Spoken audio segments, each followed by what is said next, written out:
Kembali akan menceritakan kisah tentang nabi-nabi Allah. Nabi satu ini termasuk dalam 25 nabi yang namanya tercantum di dalam Al-Quran. Kisahnya sangat menarik untuk disimak, karena setan bahkan sampai iblis turun tangan pun tak sanggup untuk menggoda manusia pilihan Allah Subhanahu wa Ta'ala ini. Ditambah lagi, nabi ini seringkali dikait-kaitkan dengan tokoh Buddha. Banyak yang beranggapan bahwa beliau adalah sosok Siddhartha Gautama yang menjadi pendiri dari agama Buddha. Untuk itu, di video kali ini, kita akan membahas tentang kisah Nabi Allah Zulkifli alaihissalam. Assalamualaikum warahmatullahi wabarakatuh, sobat beriman yang dimuliakan Allah. Alangkah lebih baik jika sahabat sekalian bantu channel ini terus berkembang dengan cara like, komen, dan subscribe.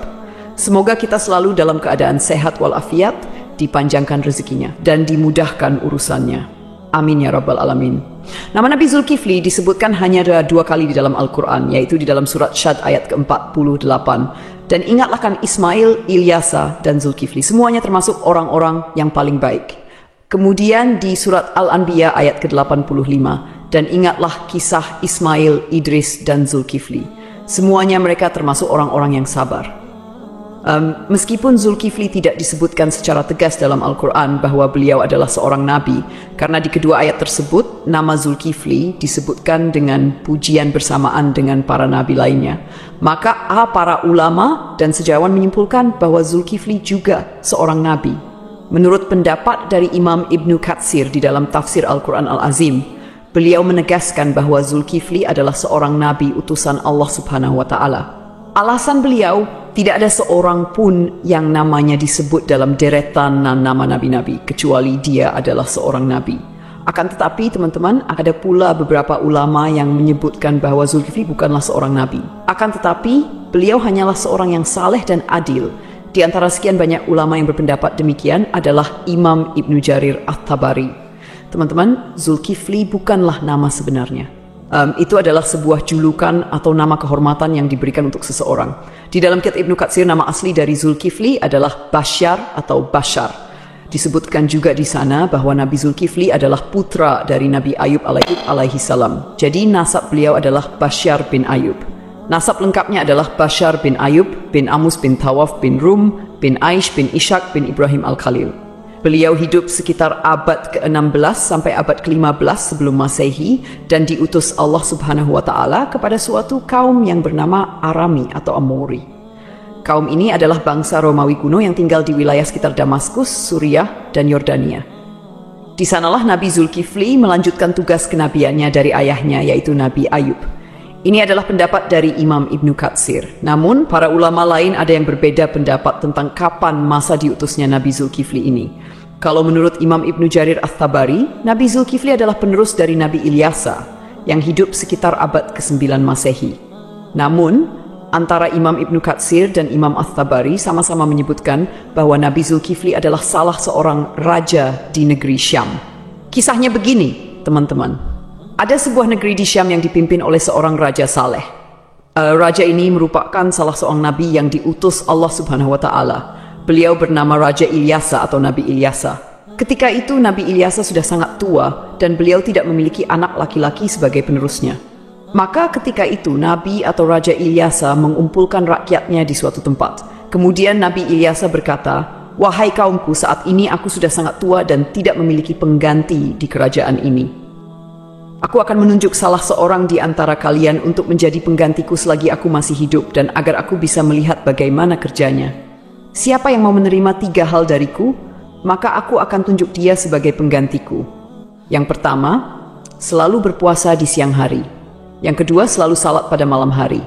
Dan yang ketiga, dia tidak pernah marah seumur hidupnya. Siapakah dari kalian yang mau?" Makanya, orang-orang dari kaumnya merasa tak sanggup melakukannya. Mereka pun saling tatap-tapan satu sama lain, berharap salah seorang di antara mereka ada yang tunjuk tangan. Namun, ditunggu beberapa lama, tak satu pun orang mau melakukannya ketika itu. Lalu dari barisan belakang ada yang menyahut, "Saya, wahai Nabiullah." Suara itu berasal dari seorang laki-laki yang usianya masih sangat muda. Pemuda ini bernama Bashar. Kemudian Nabi Ilyasa berkata, "Wahai anakku, engkau masih sangat muda. Tugas ini sangatlah berat untukmu." Nabi Ilyasa pun menolak pemuda ini karena dirasa dia masih sangat muda dan terlihat masih sedikit pengalaman. Keesokan harinya, di tempat yang sama dan dengan orang-orang yang sama, Nabi Ilyasa berseru hal yang sama lagi kepada kaumnya. Tapi tetap saja ketika itu tak ada yang mau menerima tawaran tersebut, kecuali pemuda yang bernama Basyar. Dia kembali mengacungkan tangan, dan lagi-lagi Nabi Ilyasa menolaknya dengan alasan yang sama. Sampailah pada hari ketiga, Nabi Ilyasa berseru hal yang sama. Beliau berharap kali ini bukan hanya Basyar saja yang tunjuk tangan. Tapi ternyata teman-teman, sama seperti kemarin, ketika itu hanya Basyar yang tunjuk tangan dan menyanggupi segala persyaratan tersebut. Alasan detail Nabi Ilyasa menolak adalah karena selain dia harus menjadi raja yang menjamin kesejahteraan semua kaumnya, dia juga harus menjadi hakim yang adil, yang bisa berlaku bijaksana dalam memutuskan segala permasalahan kaumnya. Nah, karena Basyar ini masih sangat muda, Nabi Ilyasa khawatir dia tidak bisa berlaku adil dan bijaksana. Akhirnya, karena sudah 3 kali tidak yang mau, Nabi Ilyasa pun mengangkat Basyar menjadi raja sekaligus hakim. Namun, kegiatan yang dilakukan Basyar tetap dipantau oleh Nabi Ilyasa. Basyar pun mulai menjalani puasa di siang hari dan salat atau beribadah sampai larut malam. Sehari-hari, dia juga selalu menahan amarahnya. Nabi Ilyasa kagum dengan pemuda ini. Tak disangka-sangka, dia sanggup menjalani semua persyaratan itu. Dia juga luar biasa bijak dalam menyelesaikan segala masalah di dalam kaumnya. Nabi Ilyasa bangga kepada Basyar yang telah menepati janji-janjinya. Karena itu, Basyar diberikan julukan Zulkifli, yang artinya sanggup, karena kesanggupannya menjalankan semua persyaratan. Ditambah lagi, dia selalu berlaku adil dan bijaksana. Sobat beriman yang dimuliakan Allah, kisah naiknya Zulkifli atau Basyar menjadi raja disampaikan oleh Imam Ibnu Katsir di dalam kitabnya yang berjudul Qisasul Anbiya. Hanya saja nama rajanya berbeda, bukan Nabi Ilyasa, melainkan di sana dituliskan raja itu bernama Yasa. Lain halnya di dalam kitab Ibnu Jarir, beliau menuliskan bahwa raja pada masa itu adalah Nabi Allah Ilyasa. Seiring berjalannya waktu, Nabi Ilyasa pun meninggal dunia. Kini Raja Zulkifli tak ada lagi yang memantau. Sepeninggal Ilyasa, Nabi Zulkifli memimpin negeri Syam dengan sangat baik. Zulkifli sangat mementingkan urusan rakyatnya daripada urusan dirinya dan keluarganya. Beliau memegang teguh janjinya untuk selalu berpuasa di siang hari, beribadah di malam hari, dan tak pernah sekalipun marah. Zulkifli selalu sabar dalam keadaan apapun. Di sisi lain, iblis kesalehan dan kebaikan Nabi Zulkifli dalam memimpin rakyatnya, serta begitu kuatnya dia memegang janji. Maka iblis pun tak tinggal diam. Kemudian iblis mengutus tentaranya, yaitu setan-setan yang sangat kuat, untuk menggoda Zulkifli supaya minimal goyah sedikit keimanannya. Berkali-kali iblis mengutus setan untuk menggoda, berkali-kali pula mereka gagal. Tak ada satupun setan yang berhasil menggoda Nabi Zulkifli ini. Akhirnya, iblis berinisiatif untuk turun tangan langsung menggoda Nabi Zulkifli. Dia pun mulai mencari waktu yang tepat. Teman-teman, di dalam kerajaan Nabi atau Raja Zulkifli ini, setiap harinya beliau sibuk dengan urusan kerajaannya. Setiap hari jadwal beliau dari pagi sampai siang adalah berangkat ke pengadilan di negeri itu untuk menjadi hakim dan menyelesaikan masalah-masalah rakyatnya. Kemudian, persidangan dilanjutkan kembali setelah beliau bangun.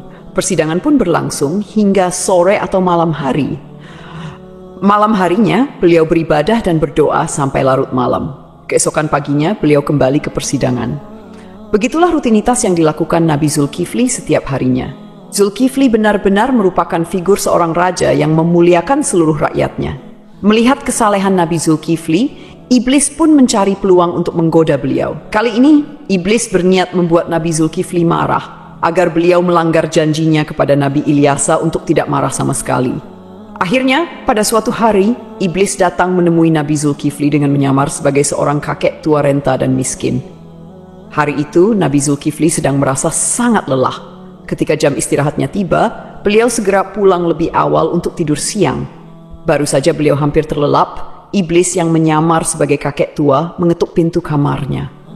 Dari dalam kamar, Nabi Zulkifli bertanya, "Siapa itu?" Iblis menjawab, "Aku orang tua yang teraniaya."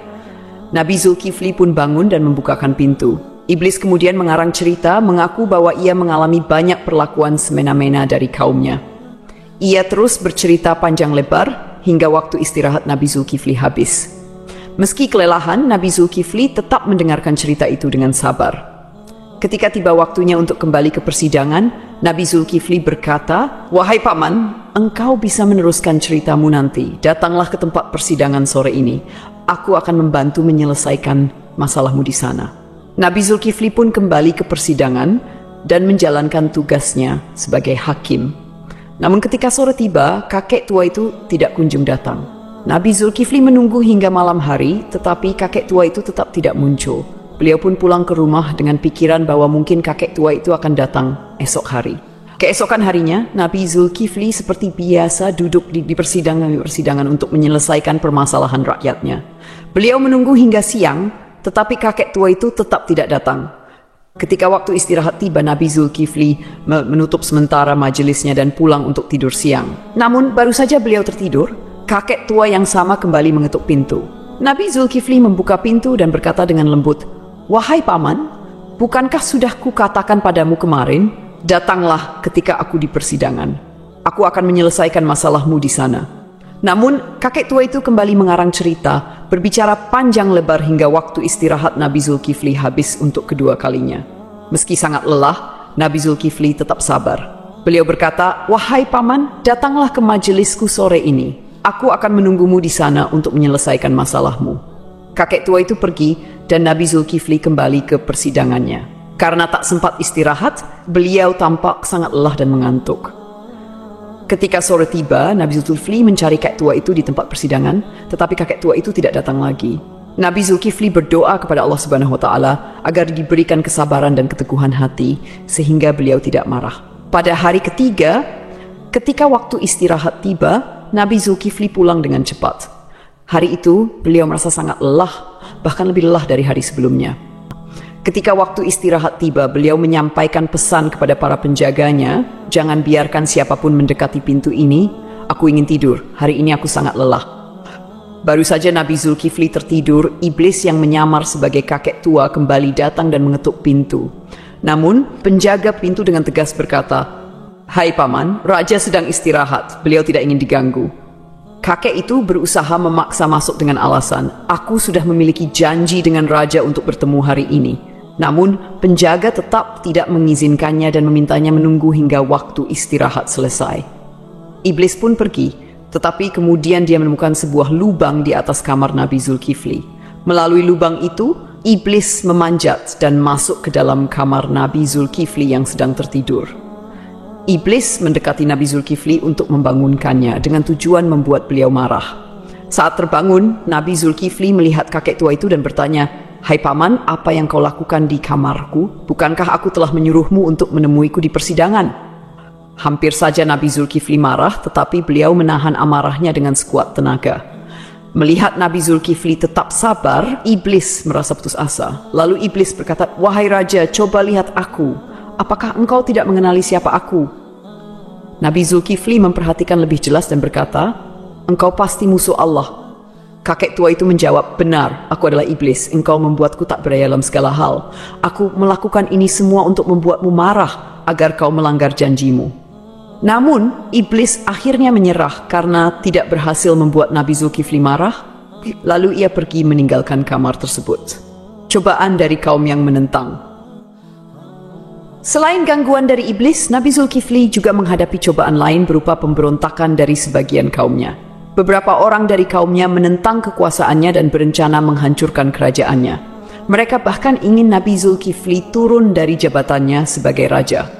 Melihat situasi ini, Nabi Zulkifli mengumpulkan pasukannya untuk melawan para pemberontak. Sayangnya, sebagian besar kaumnya enggan ikut berperang karena takut mati di medan perang. Mereka memberikan syarat yang hampir mustahil, yaitu jaminan bahwa mereka akan tetap hidup dan tidak terbunuh selama pertempuran. Nabi Zulkifli pun berdoa kepada Allah Subhanahu wa Ta'ala, memohon agar seluruh pasukannya diberikan keselamatan. Dalam pertempuran yang berlangsung sengit, doa Nabi Zulkifli dikabulkan oleh Allah. Tidak ada satupun anggota pasukannya yang gugur, dan pasukan Nabi Zulkifli berhasil meraih kemenangan. Keberhasilan memimpin kerajaan. Setelah kemenangan itu, kerajaan Nabi Zulkifli menjadi lebih tentram dan sejahtera. Nabi Zulkifli memimpin dengan keadilan dan kebijaksanaan, menjalani hidup dengan sederhana, serta selalu mementingkan kesejahteraan rakyatnya. Beliau dikenal sebagai pemimpin yang sabar, tidak pernah marah, dan selalu memegang teguh janjinya. Dalam tafsir Imam At-Tabari, disebutkan bahwa Nabi Zulkifli adalah penerus dari Nabi Ilyasa.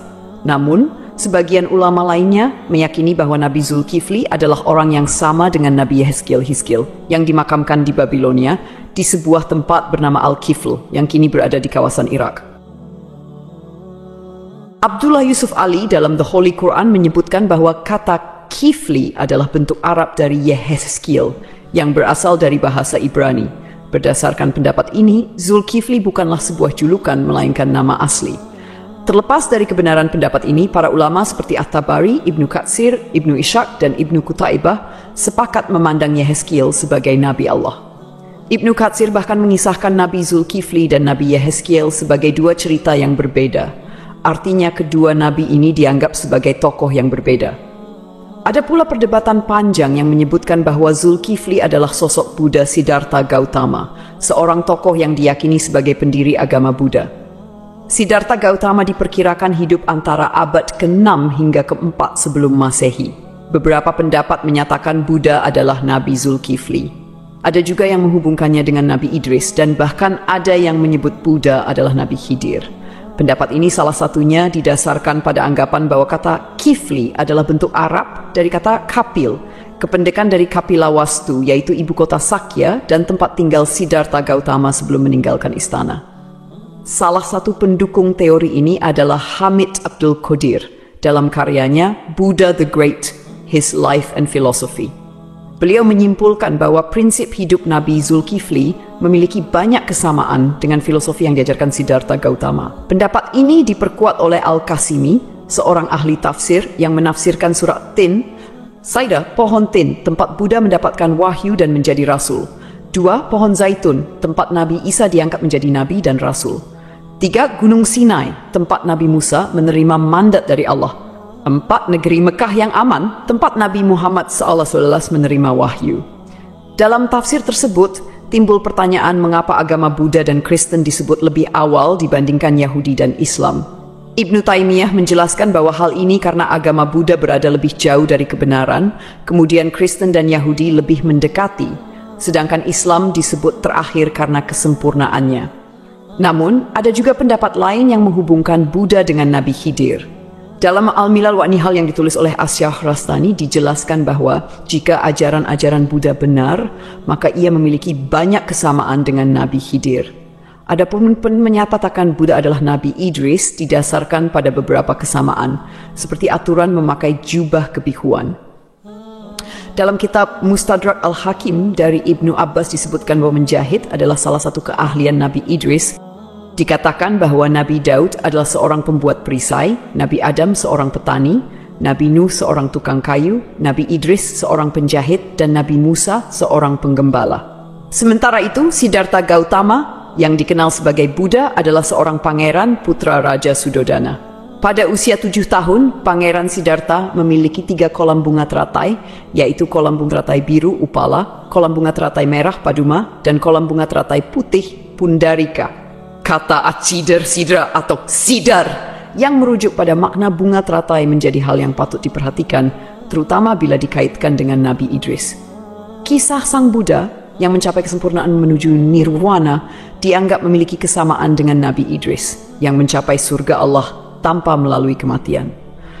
Pada suatu malam, Pangeran Siddhartha memutuskan meninggalkan istananya dan menjalani hidup sebagai seorang pertapa. Di usia 40 tahun, beliau dikatakan diangkat sebagai nabi. Sebagaimana nabi-nabi lainnya, Buddha Gautama juga meramalkan kedatangan Nabi Muhammad SAW. Dalam ajarannya, ia menyebutkan tentang Buddha Maitreya. Aku bukanlah satu-satunya Buddha. Selepas aku akan lahir seorang Buddha lagi yang dikenal dengan nama Maitreya. Dia akan memiliki banyak sifat-sifat mulia dan utama. Sejarawan Muslim bernama Al-Biruni yang pernah tinggal bertahun-tahun di India mencatat dalam kitabnya Al-Hind bahwa para penganut Buddha di India tidak menganggap Buddha sebagai Tuhan, melainkan hanya seorang nabi. Demikianlah kisah Nabi Zulkifli yang dihubungkan dengan Siddhartha Gautama. Semoga kisah ini bermanfaat. Mohon maaf atas segala kekurangan. Yang benar datangnya dari Allah SWT, sedangkan kekhilafan berasal dari saya sebagai manusia biasa. Sampai jumpa pada kisah-kisah seru lainnya. Wassalamualaikum warahmatullahi wabarakatuh.